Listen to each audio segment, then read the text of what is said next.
The future of work. Yeah, that's my big topic. Yeah.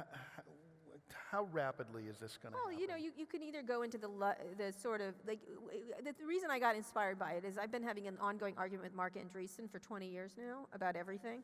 And he's just very argumentative, so am I. And one of the things he said on stage last year at our Recode conference was, Kara, I was talking about jobs. I'm very, you know, jobs was what the election hinged on, really, away from all the racism and everything else. But jobs was really at the heart of it, and people's worry about society. And so I always see it like there's a top group of people at society who've made, some at the very top who've gotten obscenely wealthy, but who like the future. They're pushing into it. They like it. It's good for them. They're learning about it. There's a group at the bottom which are permanently stuck. It feels like it. They're not educated properly for what's happening. There's a lot of opiate addiction everywhere. There's opiate addiction, but you know, there's a lot of like hopelessness, and it's not a black or white thing or a racial thing. It's just there's a bottom group of people that are not prepared for what's coming, and we've let them down enormously in education, especially. And then there's a group in the middle who know the future could be good, but they understand the future could kill them at the same time. And so those are the people that I wanted to reach. Like, I wanted to talk about their jobs. So with AI, you could imagine, what do we need lawyers for? A lot of stuff could be a lot of legal stuff is easily digitizable. A number of doctors, radiologists particularly. You don't need radiologists. You need one, not 10.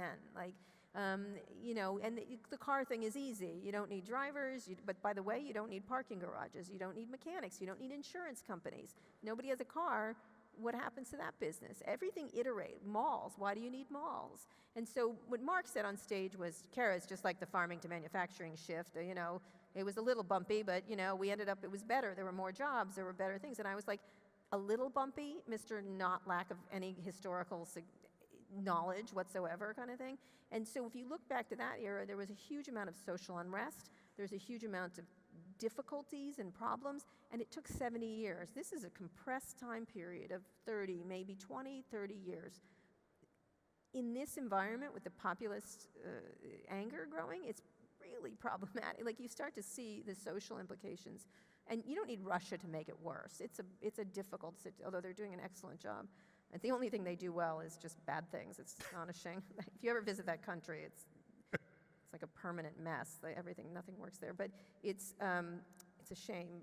But it's a real problem coming up, and it's not just it's not coal miners. It's everybody. Any job that can be digitized will be digitized, and maybe should be digitized. But it will be. Like, it doesn't really matter. You can debate whether it should be. It's going to be.